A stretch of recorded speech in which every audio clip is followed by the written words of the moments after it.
It's a great pleasure to have with us today Dr. Amit Patki.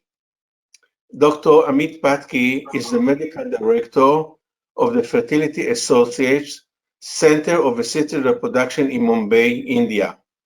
He was formerly the medical director, Regenesis, Center for Assisted Reproduction, Endoscopy, and Fetal Medicine in Mumbai.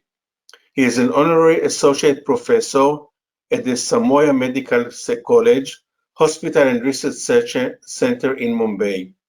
He is also a consultant of obstetric and gynecology at Hujoya Surgical Healthcare and Soraya Mother and Child Care at Mumbai.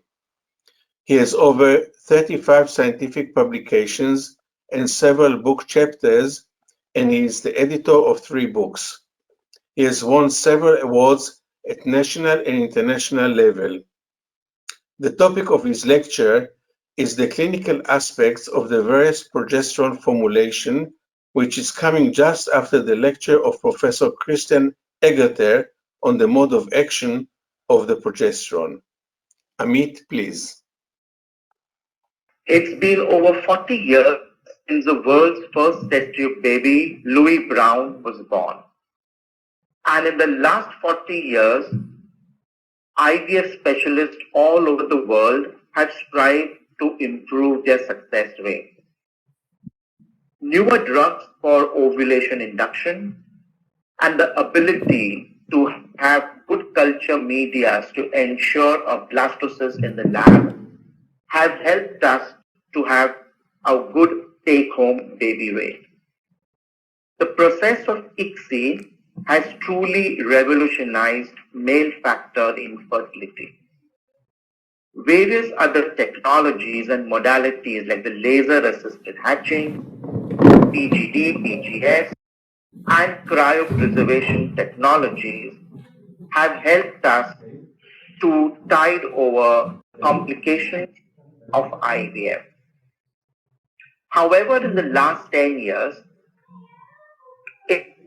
infertility centers have stagnated at their success rate, their ongoing pregnancy rate, and their take-home baby rate.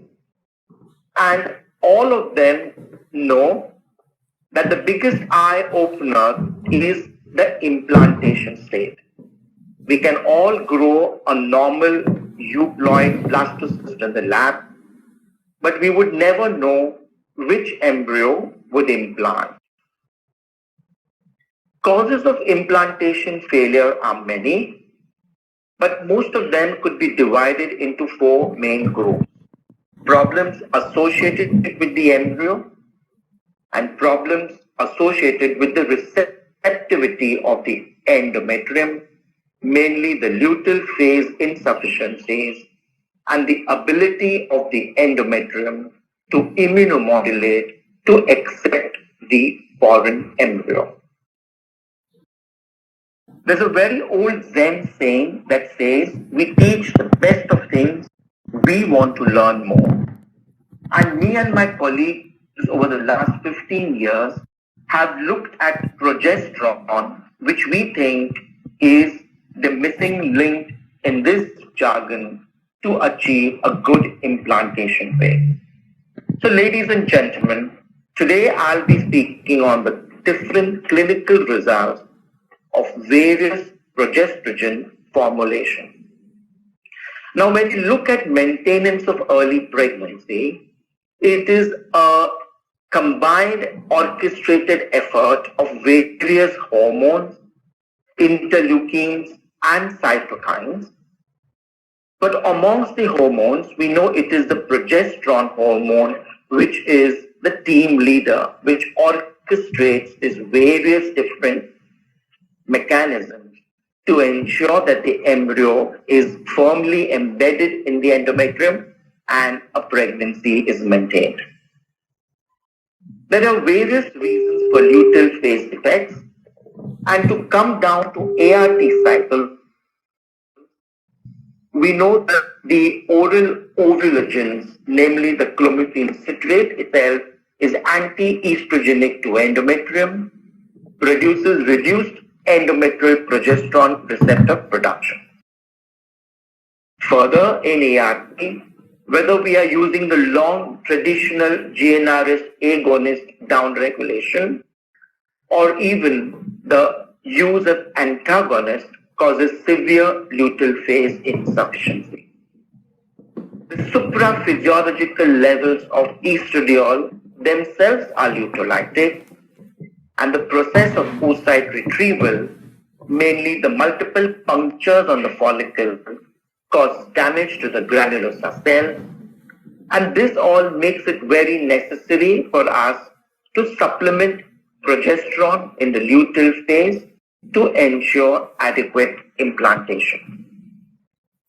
We also know that the progesterone is important for early embryonic development, and progesterone deficiency is responsible not only for implantation failures but early miscarriages and unsuccessful ART. As I said before, the process of ART, COH, and the protocols creates an iatrogenically low progesterone environment. And hence, there is no doubt that the luteal phase needs to be supported. And there have been studies which have tried to not give any luteal phase support with abysmal results, and these trials early on had to be discontinued. So it is a very common practice for the last maybe 40 years or more to supplement progesterone in the luteal phase because this improves IVF cycles. But progesterone, in addition to its hormonal effect of causing secretory phase in the endometrium, also stimulates the production of progesterone-induced blocking factor, the PIPF, and this induces via the cytokines T helper type 2 response, which immunomodulates the endometrium to accept the embryo and ensure a firm implantation. So progesterone in my mind has two functions, the hormonal function and the immunomodulatory function. When we talk of implantation failure, it is the luteal phase progesterone deficiency being one of the most common reasons for implantation failure. It affects with the secretory transformation of the endometrium, and implantation failure will upregulate the pro-inflammatory cytokines, which is a risk factor which makes the endometrium non-responsive or non-conducive to implantation. The pro-inflammatory factors being the cytokines and the tumor necrosis factor alpha. It also downregulates the anti-inflammatory cytokines, which is the interleukins 4, 6, and 10. Various other hormones have been tried for luteal phase support. For example, the HCG, the human chorionic gonadotropin injection, has been tried in ART cycle. It works well. It needs frequent dosing at intervals of 3 to 4 days. However, particularly in the long down-regulated cycles, it will increase the incidence of hyperstimulation with an odds ratio of 3.6, which in this present day and age is unacceptable. HCG works on the corpus luteum, thereby further increasing the estradiol levels and further upsetting the estradiol-progesterone ratios. And hence, many eye centers have given up the practice of giving HCG during the luteal phase. Now, when we look at progestogens, there are two major groups: the natural progestogens, which are found in nature and obtained from the plants, and the synthetic progestogens. There is a group in the synthetic progestogens which are called as retroprogesterones of which the dydrogesterone, which is the new kid on the block for luteal phase support, is classified.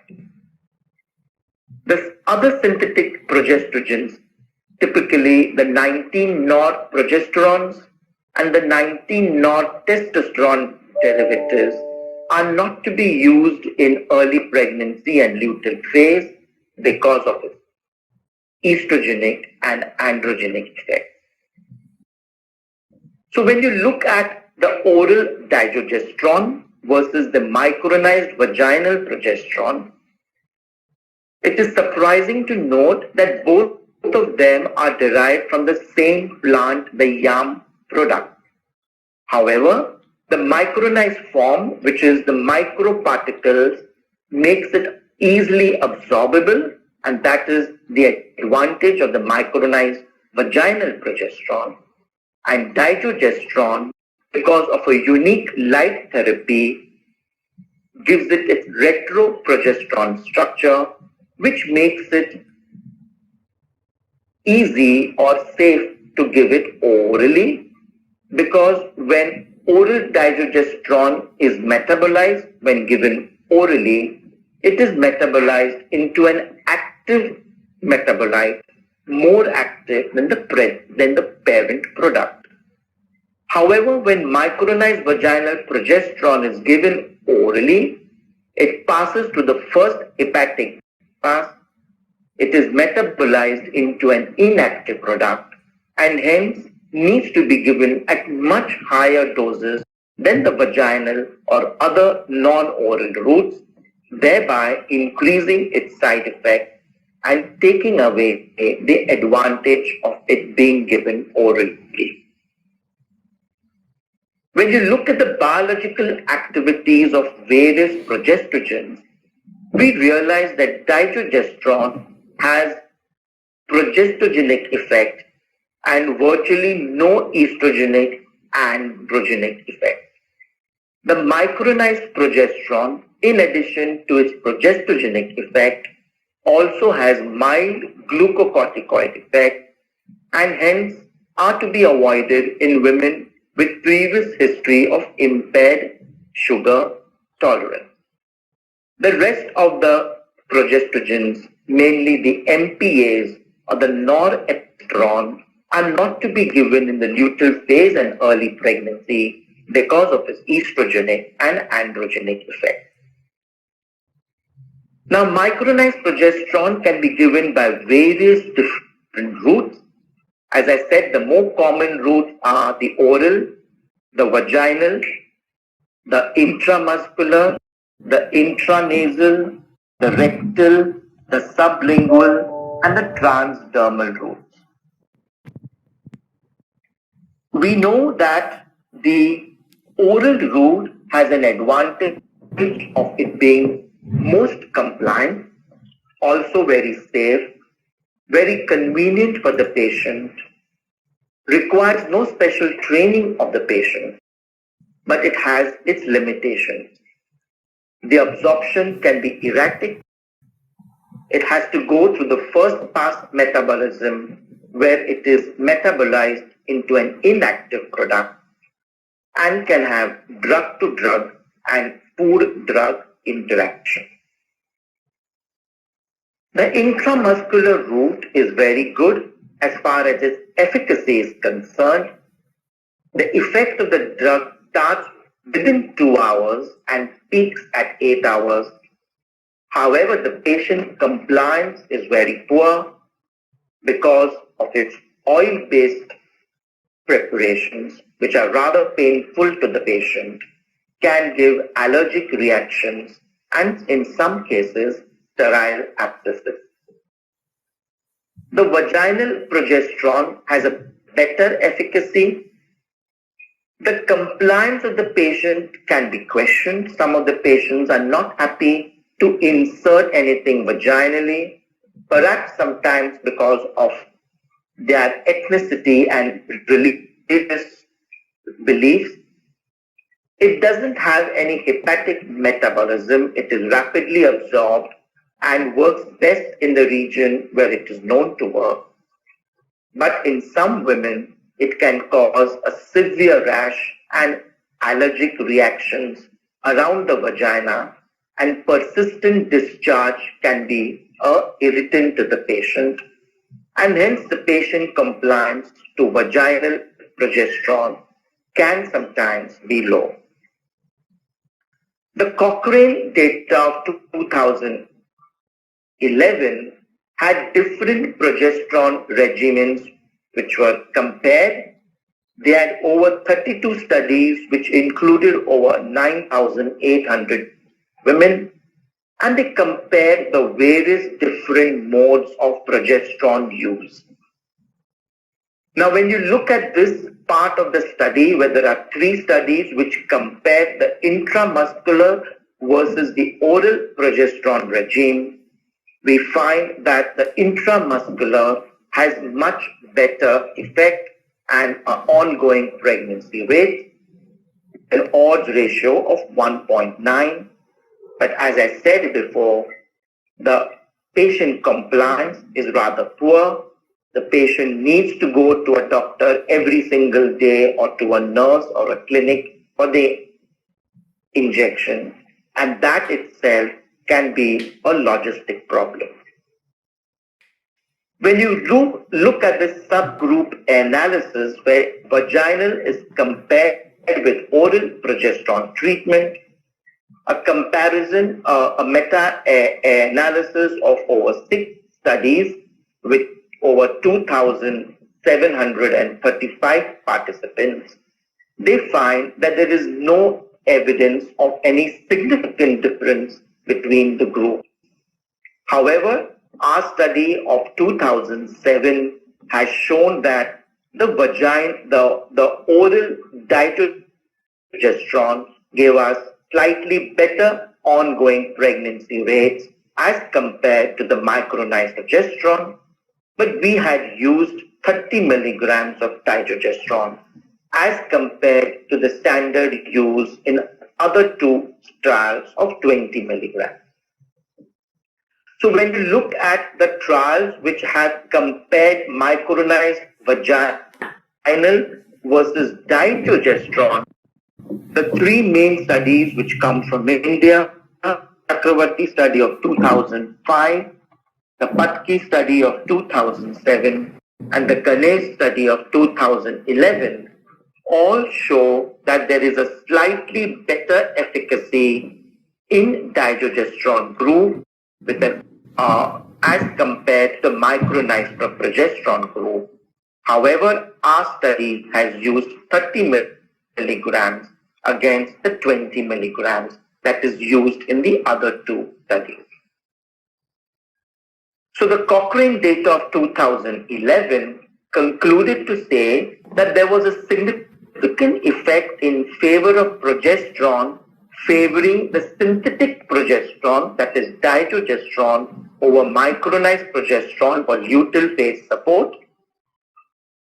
Overall, addition of other substances like estrogen or HCG did not seem to improve the outcome, and the Cochrane data failed to show any evidence for any specific route or duration to be better.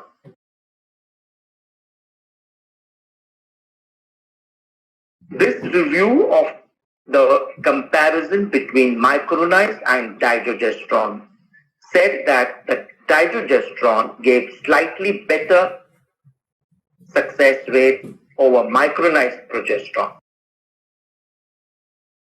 The Cochrane data recommended that the progesterone supplementation should be started on the day of oocyte retrieval to up to the embryo transfer, and should be continued in the first trimester, varying between 10 to 12 weeks of gestation. The different doses that were recommended was the intramuscular route with a dose of 50 to 100 milligrams per day, the vaginal micronized route of 600 to 800 milligrams per day, oral dydrogesterone varying between 20 to 30 milligrams per day, and the vaginal gel 8% containing 90 milligrams a day. As far as safety of progesterone was concerned, there wasn't much study done in ART cycles. However, two trials which used progesterone for threatened and recurrent miscarriages reported that the meta-analysis showed no statistical significant difference in the congenital abnormalities between the progesterone group and the control group. And then came the Lotus trial. The Lotus study had data from these three main studies where micronized progesterone was compared with dydrogesterone. These were three prospective investigator randomized controlled trials which had concluded that dydrogesterone was equally as effective or more effective than micronized vaginal progesterone for luteal support in IVF.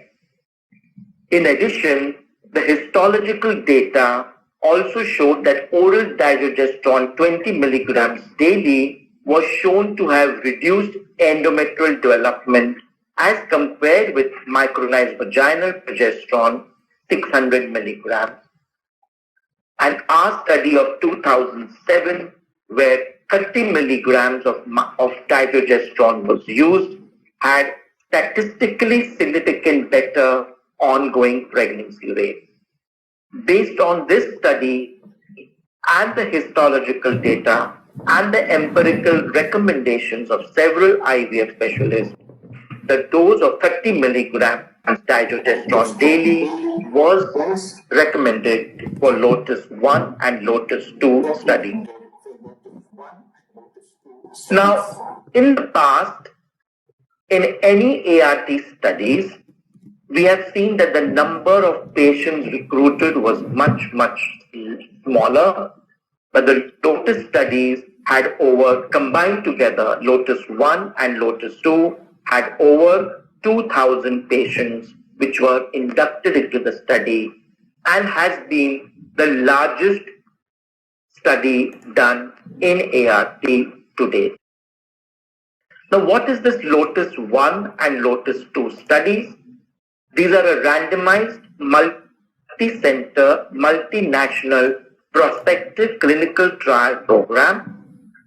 The Lotus 1 is a double-blind, double-dummy study which compares oral dydrogesterone 30 milligrams given thrice in a day versus vaginal micronized progesterone 200 milligrams given 3 times vaginally. The Lotus 2 is an open label study because the patients, the doctors knew which was the active product given. In Lotus 1, there were over 1,031 patients. There were 974 embryo transfers, and Lotus 1 was conducted in 38 centers in 7 countries, basically in Europe, in Russia, and in Israel. The Lotus 2 was an open, multi-centered, randomized, controlled phase 3 trials, again having over 1,034 patients and 983 embryo transfers, conducted not only in Europe and Russia, but now extended into China, India, the Middle East, and the Far East, having 37 centers in 7 countries or regions. So both these studies had a large group of patients spread across the various ethnicities in the world. The patients were screened 40 days before the treatment started. It was immaterial what protocol was used in ART. The treatment was started from the day of oocyte retrieval when the patients were randomized to either Lotus 1 or the Lotus 2. In Lotus 1, which was started a year before, the patients were randomized to receive either oral dydrogesterone versus micronized vaginal pessaries, and in Lotus 2, which started a year later, the patients were randomized to receive oral dydrogesterone versus 8% micronized gel daily. The treatment was continued till the pregnancy test, which was done with serum beta-HCG and a urine test. And if it was positive, the luteal phase was continued till 12 weeks of gestation. And at 8 weeks of gestation, a sonography was done to check for viability and also the gestation sac. The primary endpoint of the study was week 12, but the patients were continued under surveillance till delivery and a month after their delivery, when the neonates were also checked up for any congenital malformation.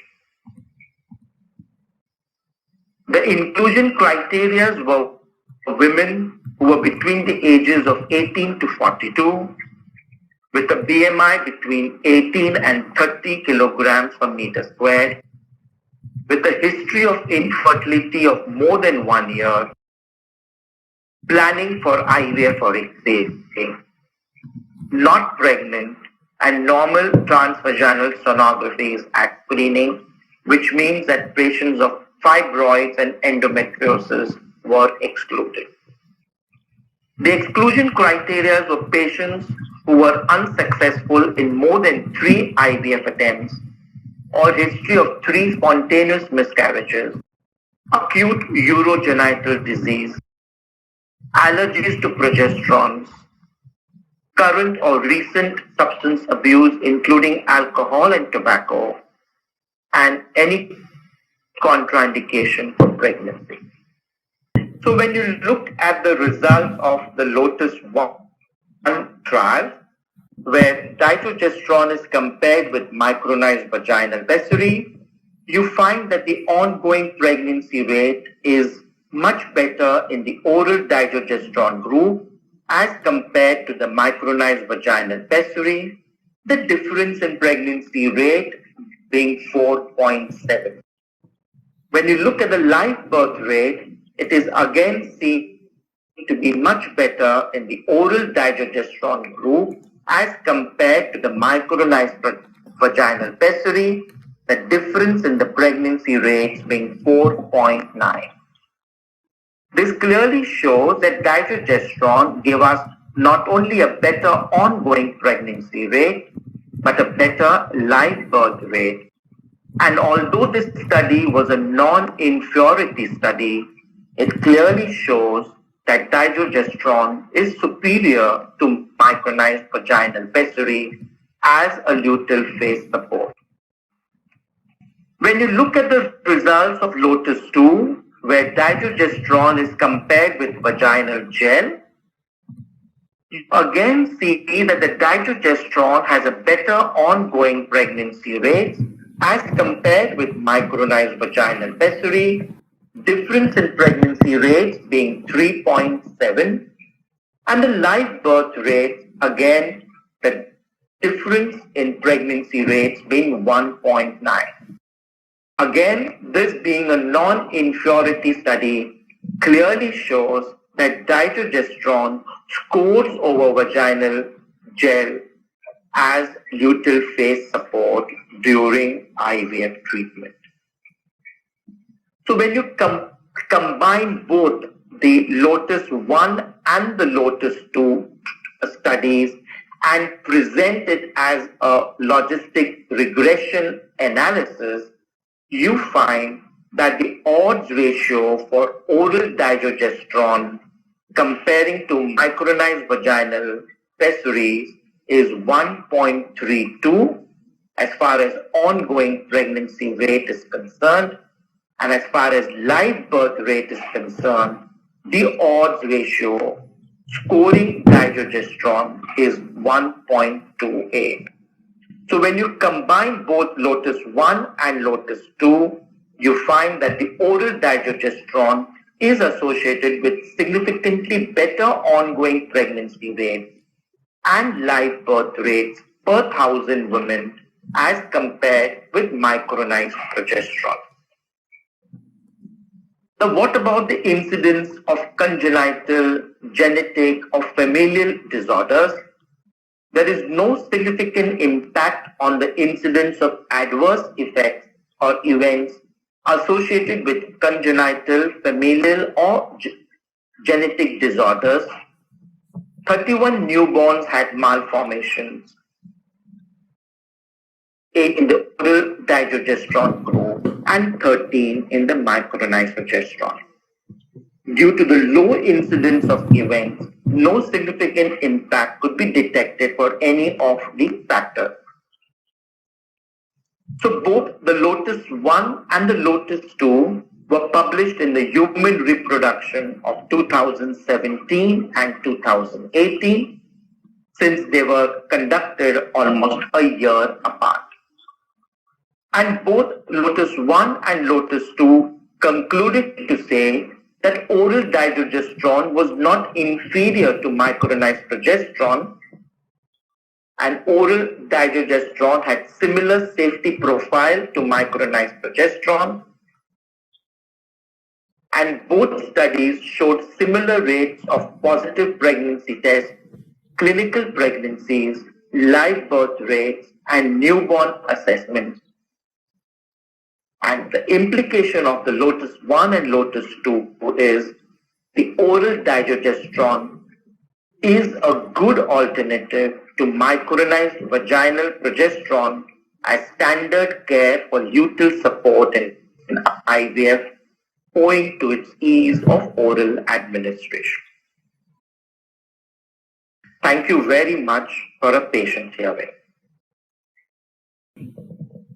Okay, so the questions that are asked is, would you recommend HCG for luteal support in the older group of patients as they are not likely to develop hyperstimulation? It's a very interesting concept because HCG was one of the drugs which was not in favor for luteal support because of its high incidence of hyperstimulation. However, there is a possibility that we could use it in the older patients for luteal support.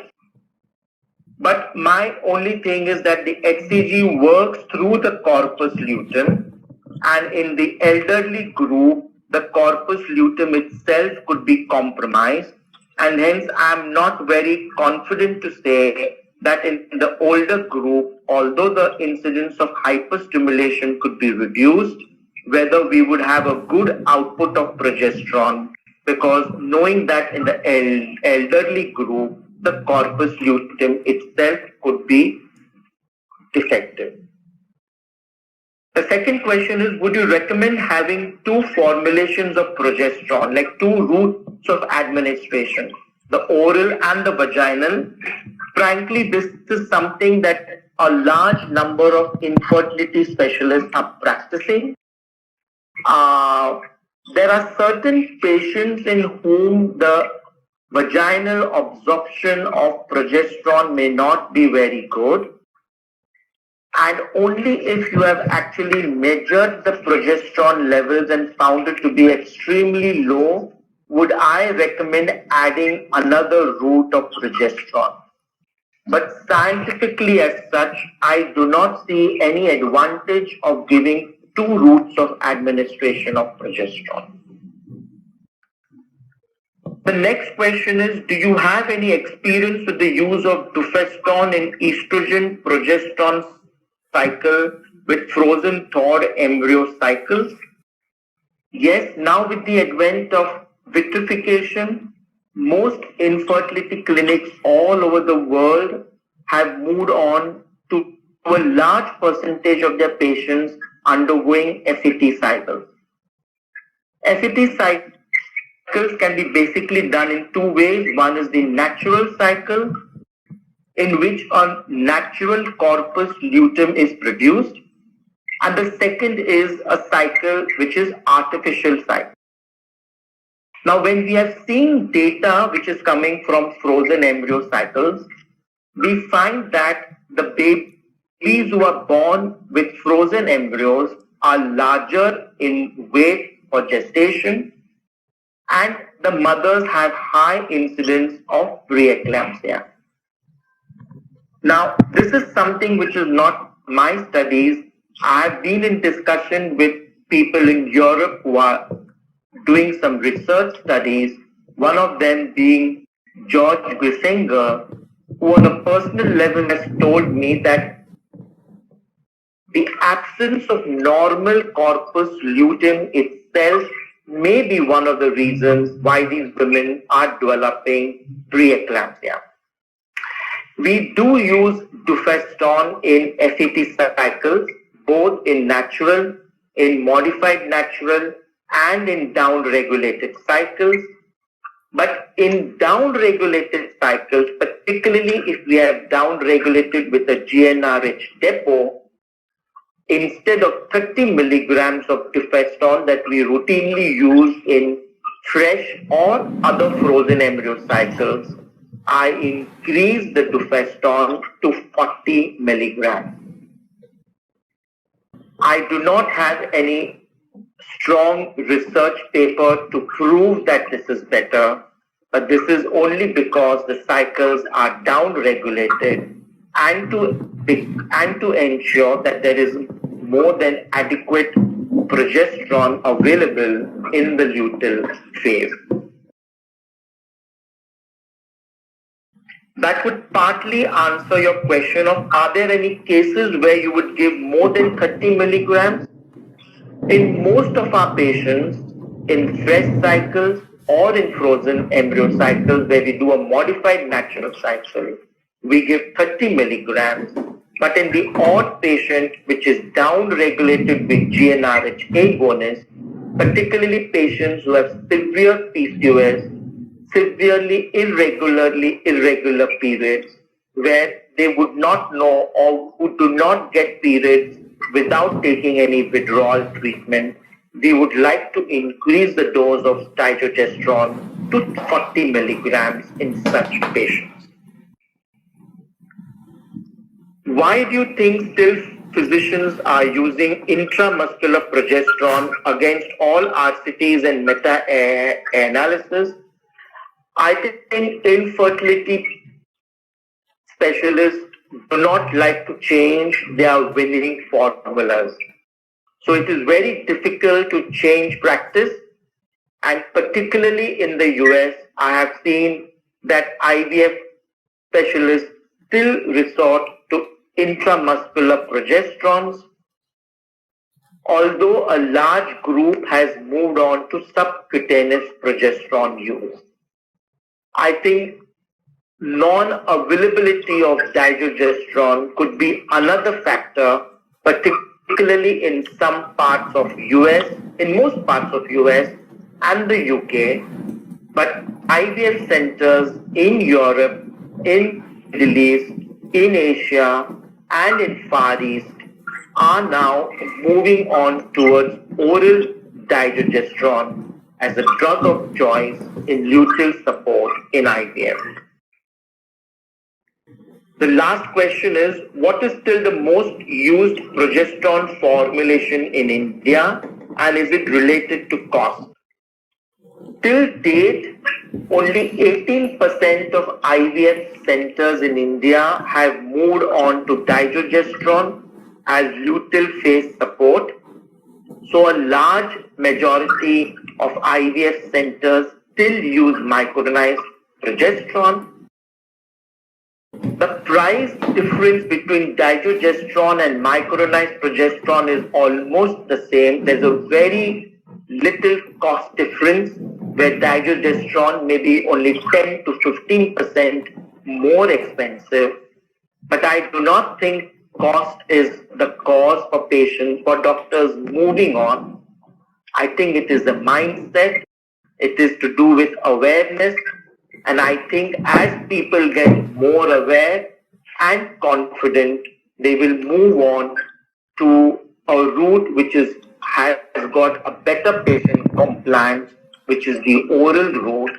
And in the oral route, the dydrogesterone scores over most other progesterones as luteal support in IVF treatment? I think these are the questions that have come to me. Thank you very much, Amit. This was a very, very clear presentation, and I want to thank you for being with us today. So again, thank you very much for your time. And to IVF Worldwide seminars for all their logistic support. Thank you. You all stay safe and have a great day.